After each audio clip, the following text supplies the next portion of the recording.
Today's guest is Nimisha Parekh, who also featured on episode 60 of this podcast when she shared with us about the Narayani Remedies, which actually turned out to be one of our most popular episodes of all time. I am sure that today will be no different, as she will be sharing with us about the amazing Banerji Protocols. Nimisha graduated from the College of Practical Homeopathy in the UK in 2003.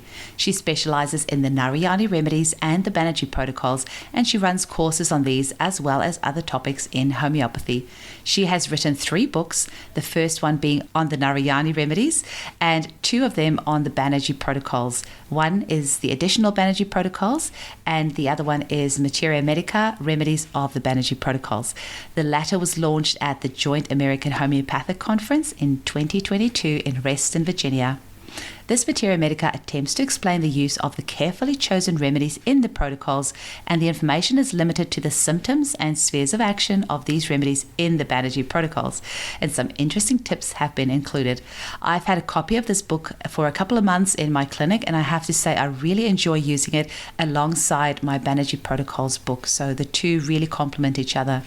The complete index and sample page can be seen on the website www.narayaniremedies.com. Click on books and scroll down.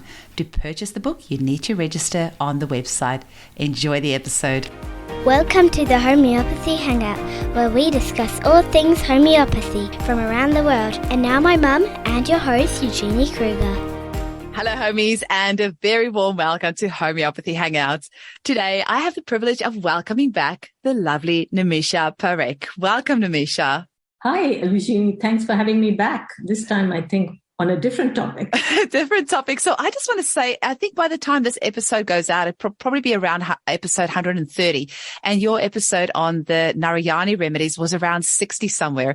And it was actually the highest ranking episode out of all my episodes. People love the Narayani Remedies. Absolutely love them.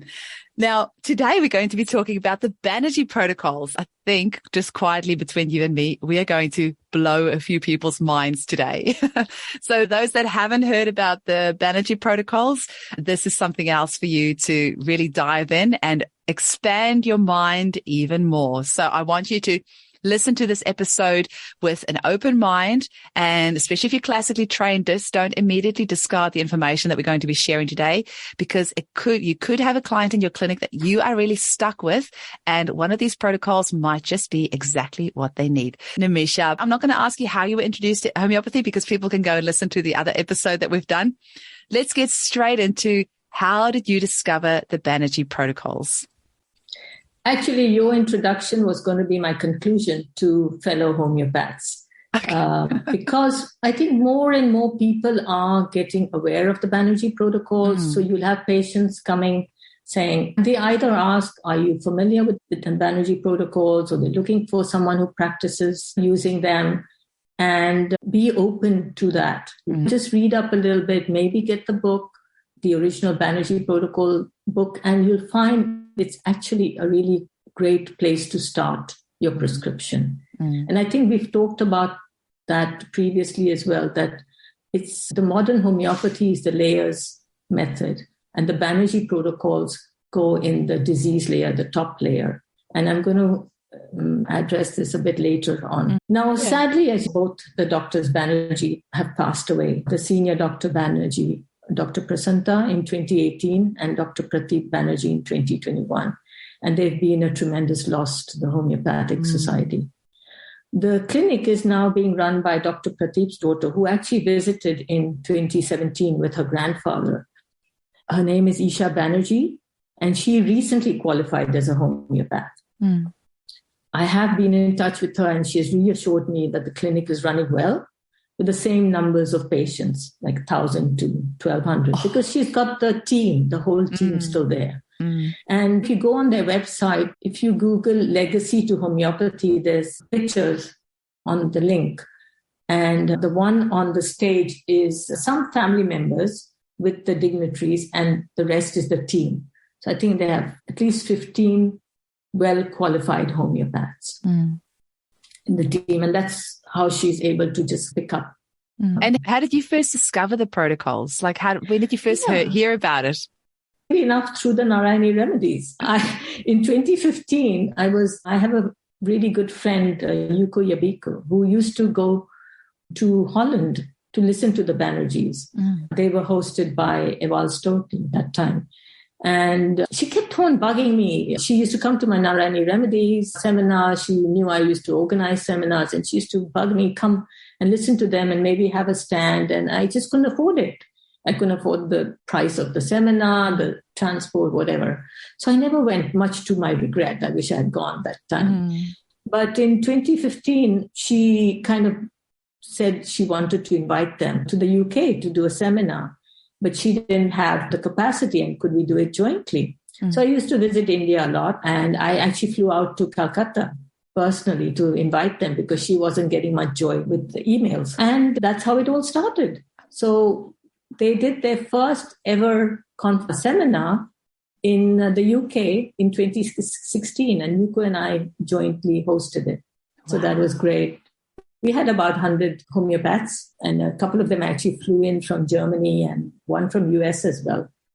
And that year, actually, they were celebrating 150 years of homeopathy in their family, and they were having a big event. And I was invited to this event, but I couldn't make it because I was just finishing a seminar. So a couple of weeks later, I called Dr. Pradeep and said, how did it go?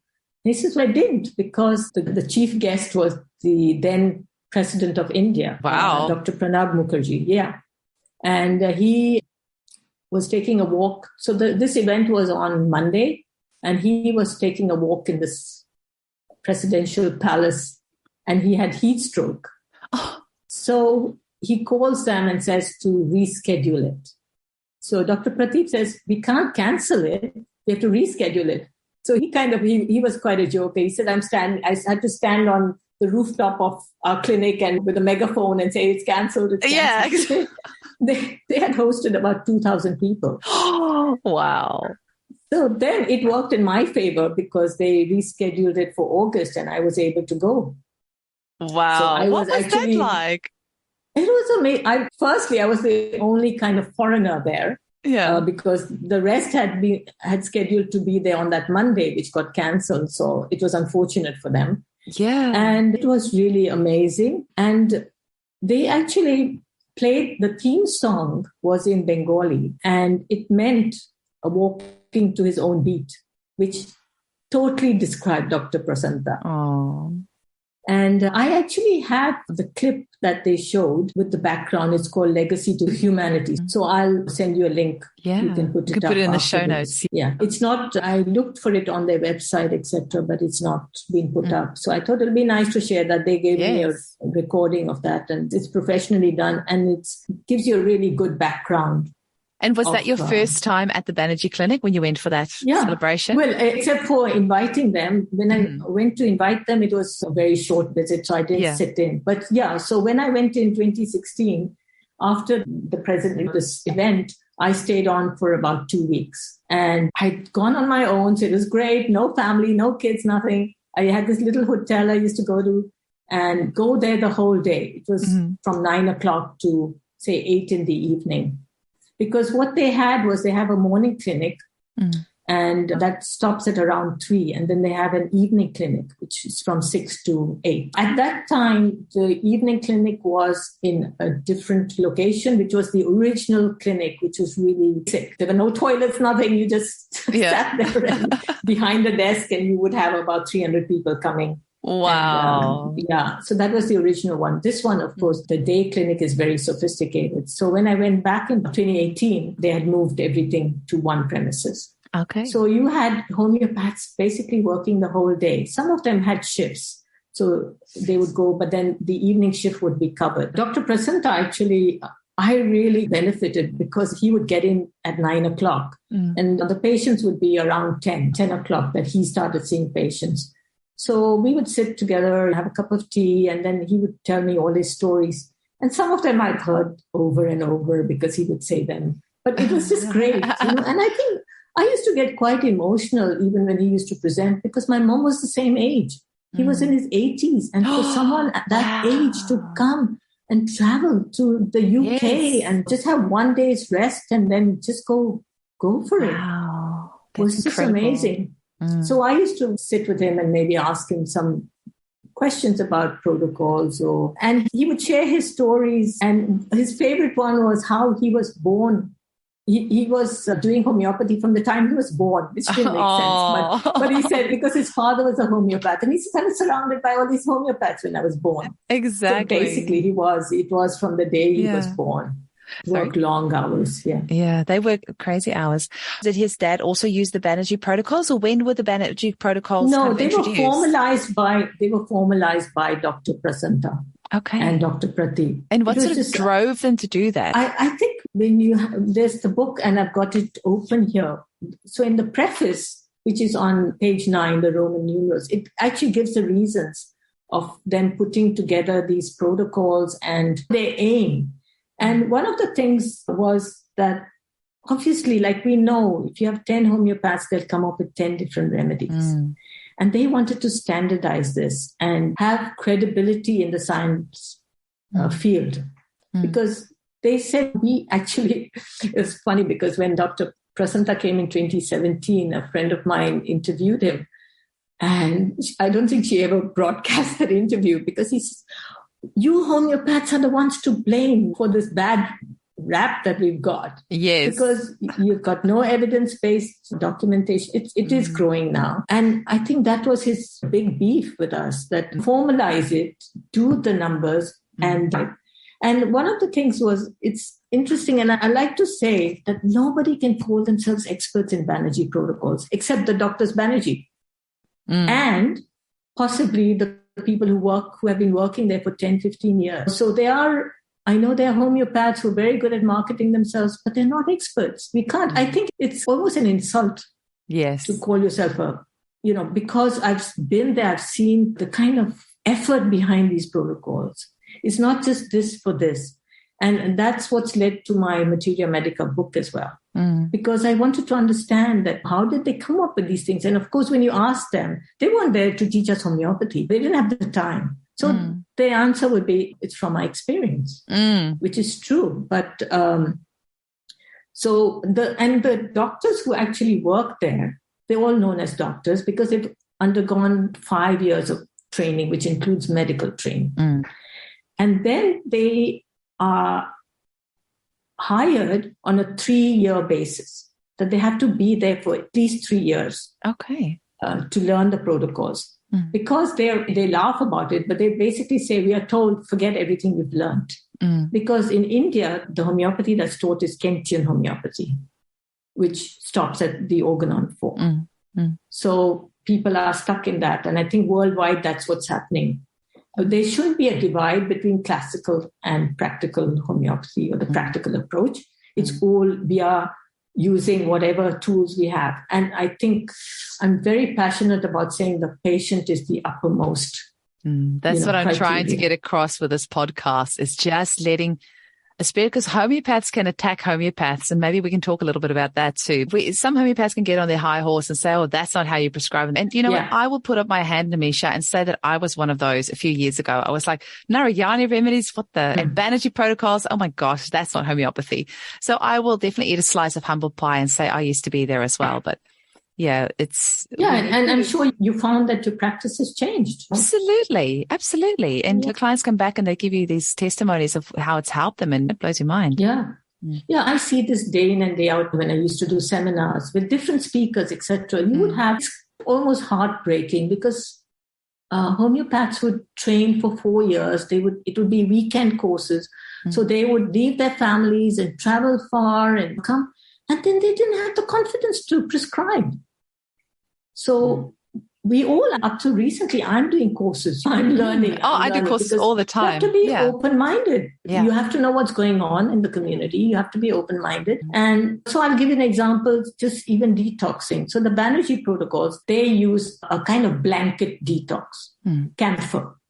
So you'll even see it. There's a lot of YouTube videos. The first prescription will be camphor. Okay. Now, yes, you can do that. But if you understand that's the layer they are detoxing, you can then incorporate other methods. For example, the Ton Janssen one, which is what I do. You don't poo-poo these things because people are experts in those fields. So I personally don't just use camphor. I used the Ton Jensen detox. Mm. And then I used the Banerji Protocol. And that's fine. Do you know what I'm understanding what I'm doing. Do you know what I've just realized is maybe for our listeners that don't know what the Banerji Protocols are, maybe before we start getting too much into the nitty-gritty, can you give them like a couple of examples of what a protocol would look like, maybe? Just, and I have the book here. Yeah. Okay. Now, the Doctors Banerji were incredibly humble. So by their own admission, these protocols were works in progress. So you would find the senior doctors coming to them and asking them a question if they had a patient and getting their input, and vice versa. The doctors would have a senior homeopath sitting with them, and they would then give the prescription and then ask them, do you agree with this? So even though they knew their stuff, like in and out, they would defer to them. And Dr. Prasanta always said that this is a science. We are evolving. So, if something's not working, you got to change it. And what I'd like to also say in practice is that in the book, let's touch on any protocol. Okay, I think I've been looking at hemorrhoids just as an example for later on for my book. So the hemorrhoids protocol, they have the first line, second line, and third line. And this is described in the book as to what it means. But basically, in the first line, with the experience and research, they found that it covers 80% of the cases.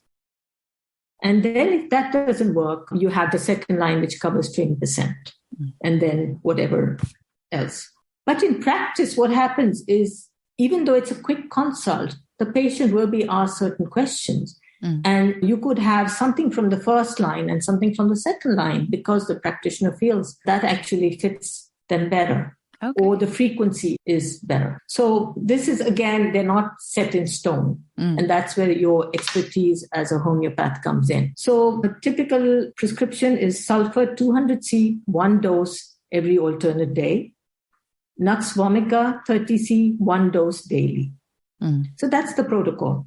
And then they have, if it's a very acute condition, they use a combination of sulfur 200C and Britannia 200C in case of acute pain, which you can get. So they're addressing it at different levels. The one every alternate day is almost like a miasmatic prescription, the sulfur. The Nux vomica is for the daily therapeutic. So in this case, the third line is Aesculus, and we'll come to that when I come to my book. Yeah, excellent. Now, what I also wanted to say actually was the name Banerji Protocols, how that came about. This was another little tidbit that I got from Dr. Prasanta. Yeah. So they were at an international conference presenting their work. They were one of the speakers. And the late Dr. Fisher stood up and said, this is not homeopathy. So the host of the conference then asked Dr. Peter politely to sit down and then talked to Dr. Banerji and said, why don't you rename these protocols? Don't call it homeopathy. Call it something else. So that's how the name Banerji Protocols came about. Yeah, and for the listeners who don't know, Dr. Peter Fisher was the physician for the Queen for 17 years before he passed away on Ride Your Bike to Work Day, and he was run over by a bus. Yeah, that was very sad. He was a great guy. So that's interesting. So that's how the name Banerji Protocols came about. Okay. Yeah. And they call them the people's medicine because the aim was to make it cost effective for everybody. They, at the clinic, the maximum charge is 1,000 rupees, which is like $10. And that's for doctors Prasanta and Pratik. And the other ones will charge 300 rupees or whatever. It's just very basic charge. They wanted to give the homeopaths a tool where they could make a decent living because there's thousands of homeopaths in India. And you'll find them working in little clinics, either in a room tied up to a pharmacy or other clinic. And if you're very classical, you can't see more than 5 or 6 people and you can't make a living.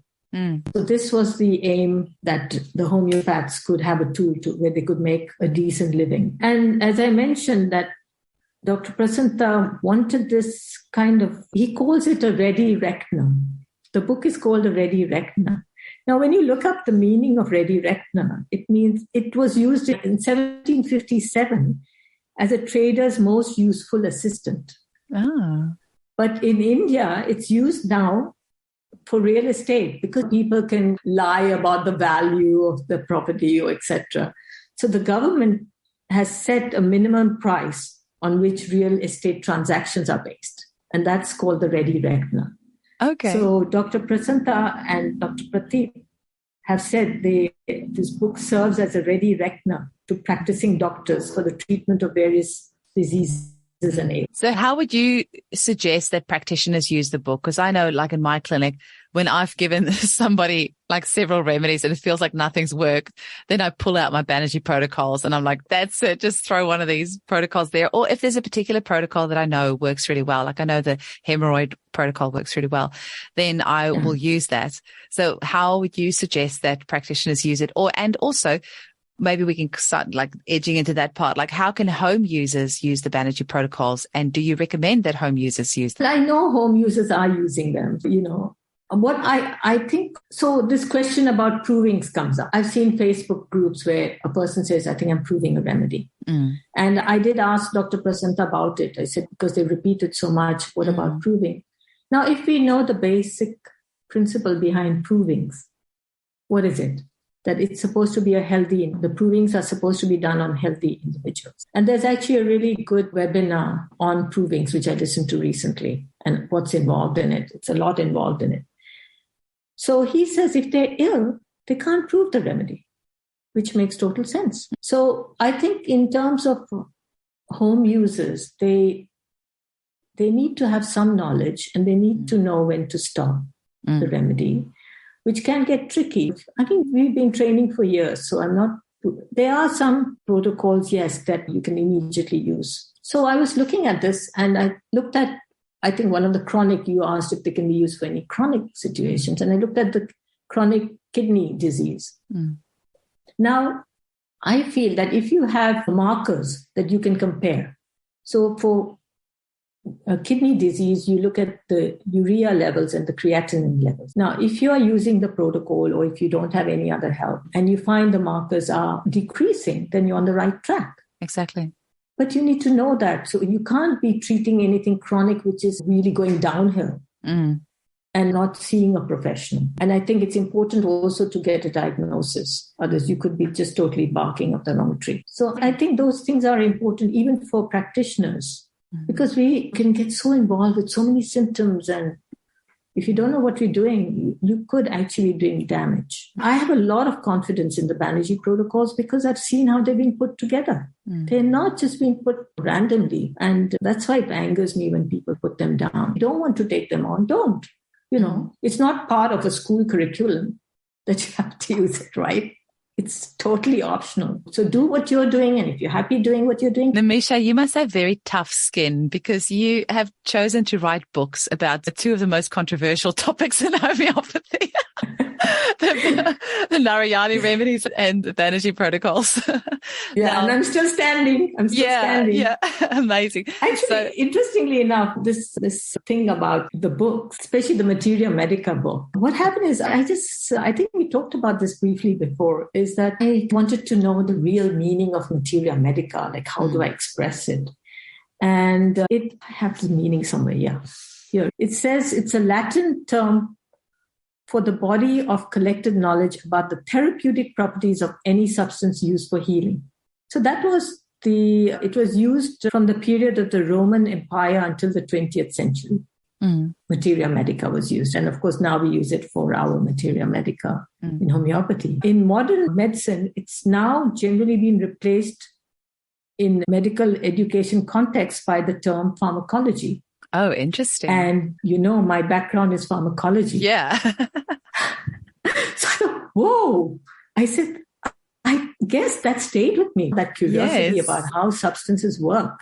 And I used to question. And then when I couldn't get the answers, I started digging into the stuff myself. And it's fascinating. I think I personally am not great at Materia Medica. So I've never really explored remedy relationships, etc. And in putting this book together, I learned a lot and I'm still learning. and how important it is so that you don't dismiss some prescription in ignorance. And this is actually what's happened with a recent article I came across. Yeah, let's talk about that. Yeah, in homeopathy.com. It's an online Was magazine. it hpathy.com, was it? Yeah, hpathy. hpathy.com. It's a great magazine. There's a lot of work that's put in it. But I was a bit disappointed with this particular article. It's in the August issue. Yeah, and I think the title itself is misleading, calling out the Banerji Protocols. The article was revised, so it doesn't make that much sense now. But it was quite brutal because it's actually, if anything, I don't even like this concept of calling out other practitioners, but maybe that was her aim to protect the public. But then there were remarks made about the Banerji Protocols and people don't know what they're doing, etc., and they don't work. No, they do work. And an interesting kind of piece was, I've actually printed it, I think. Have you still got the original article? No, I haven't printed the whole article. No, I don't have that original article, unfortunately. Oh, no. But she did revise it, that's that. But one statement that she makes, that the first prescription, so it was 3 patients who sent in, who she's inherited with a lot of aggravations, etc. And she said the first patient was given bryonia and rustox to be taken together, which, as we should all know, are opposite remedy. By that, I mean, if you're in a bryonia state, rustox will not help you. And if you're in a rustox state, bryonia will not help you. So on that basis alone, I have to raise a red flag. And this is where I feel this article was poorly researched, because this person actually went back and then started watching the Banerji Protocol, YouTubes, etc., after she had written the article and made the corrections.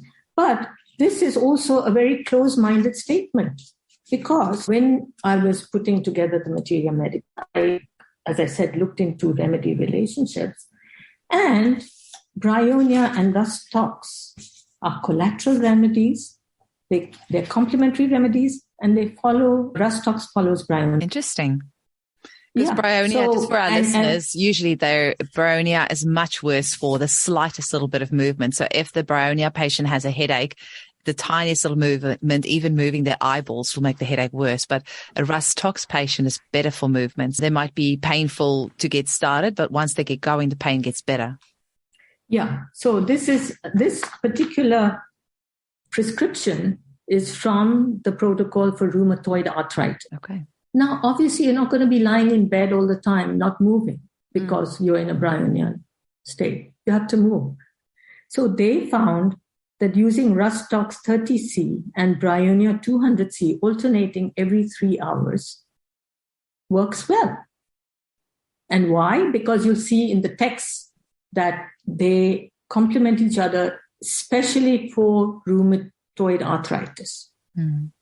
So they've picked up this little tidbit and incorporated it into the protocols. And so we have superficial knowledge based on this. And to see it in print was really aggravating. Because actually I was curious as well. How come these 2 remedies are together? But then I went and researched it, instead of saying that this is a crap protocol, because they've spent 150 years over collectively putting these together and have got thousands of patients every day who are getting better with these prescriptions. So who are you and I to say this is a crap protocol?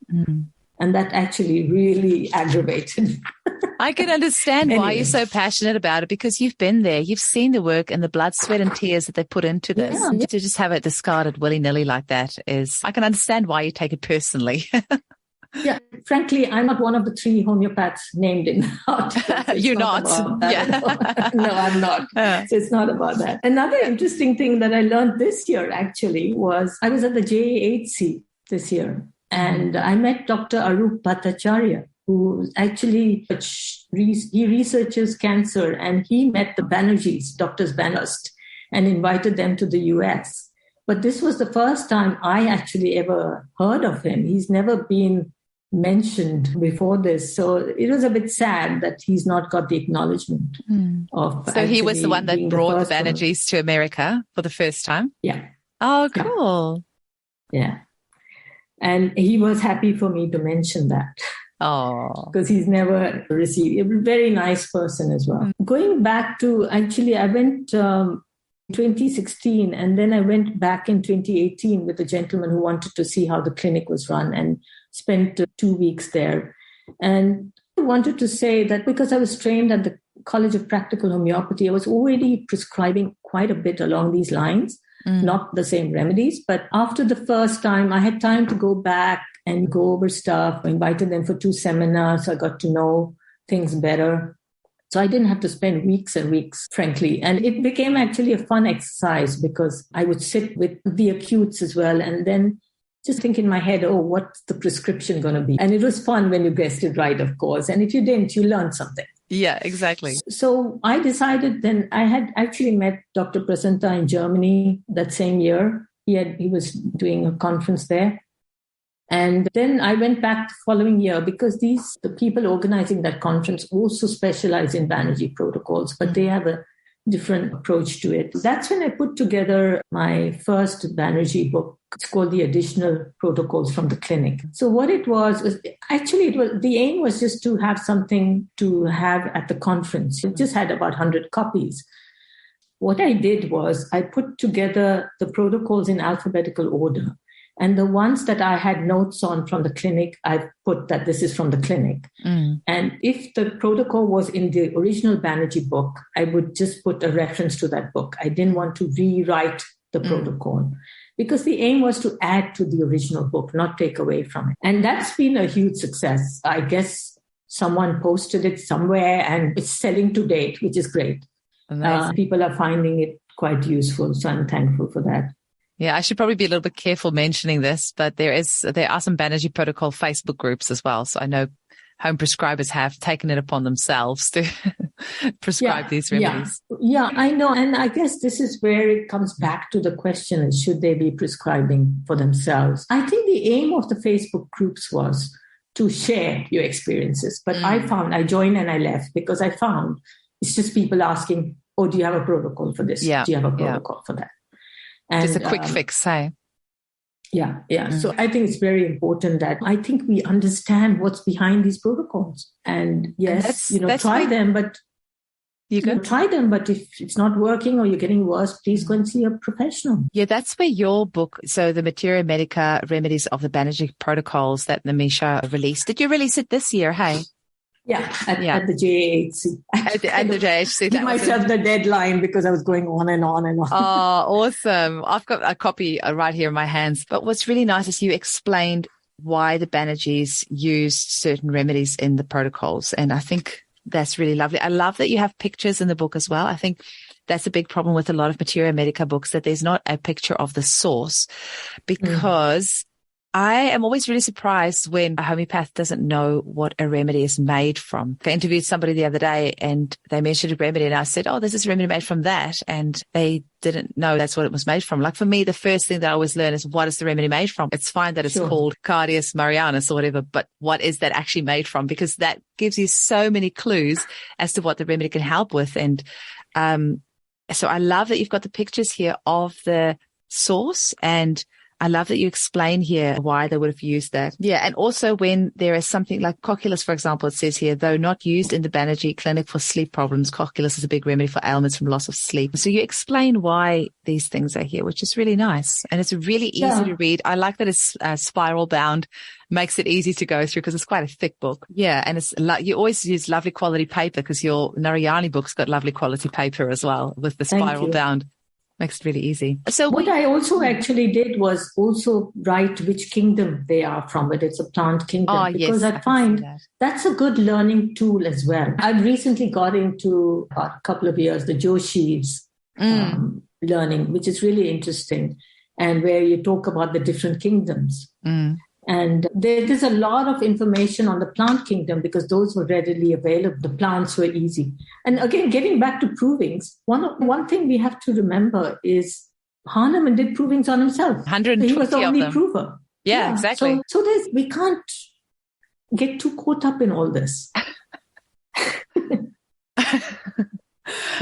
I hear you. I hear you, Nimisha. As homeopaths are a strange bunch. No, aggravation. So I have recently a patient, I'm sure she's going to be listening to this, but I had this prescription. She's lovely, and I keep in touch with my patients. I have this thing where I have a package and then they can be in touch with me because I want to know what's going on. And she said, I've got this. She had this skin eruption. And what should I do? And I said, just stop all the remedies. And then she thought about it. We talked. And then she said, I think just before that, because I would always ask, what have you changed? What have you introduced? She had introduced her herb by herself, a supplement. And she found she was allergic to that. And that's what caused the thing. Now, you can get really, if you don't have that information, you think it's an aggravation, etc. But yes, you will have reaction to the remedies, but if it's done properly, they aren't aggravations with the protocols, or they are managed. You can manage them. You just stop the prescription and see what's really going on.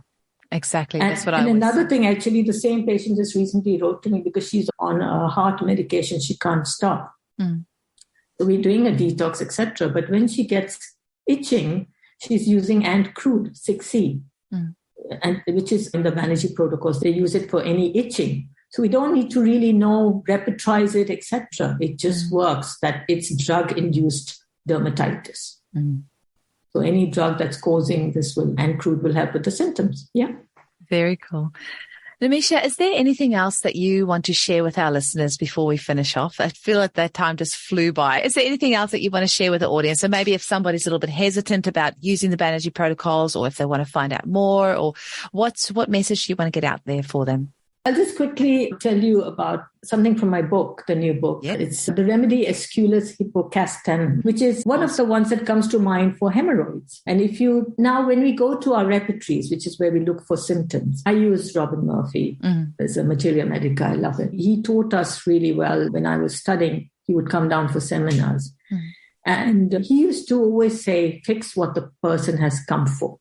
Yes. And this is actually what the Banerji protocols do. They are not... You don't need to go and find out whether like hot drinks, etc., because you are just treating that layer, what they've come for. And yes, I agree that we're not as busy as the Banerji, so we should be taking full cases and prescribing at deeper levels when it fit. But so when I went into Robin Murphy's repertory, I looked for hemorrhoids. And interestingly enough, it's in the clinical chapter.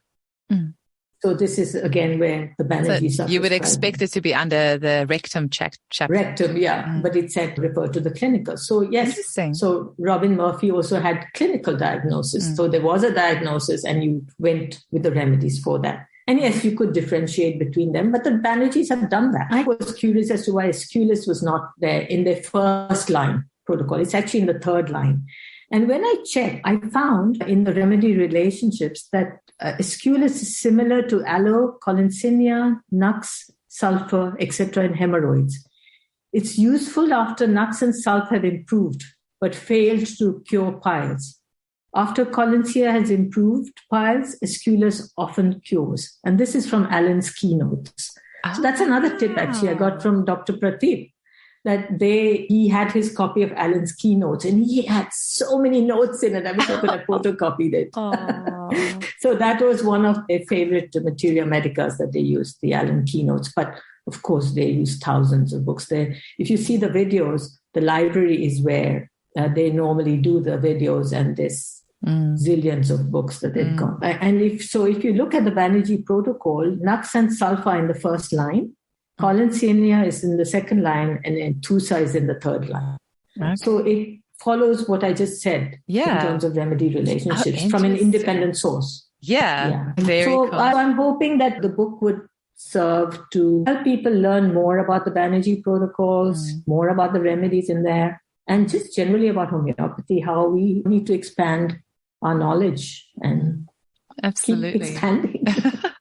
And Nimisha, we will have it in the show notes, but how can people purchase copies of the Materia Medica, of the remedies of the Banerji Protocols? We have the website, bythebanerjiprotocols.com. Bythebanerjiprotocols.com, okay. Yeah, we'll put it on there. And you've got the additional protocols on there as well, hey? Yeah. Okay, excellent. Amazing. Yeah.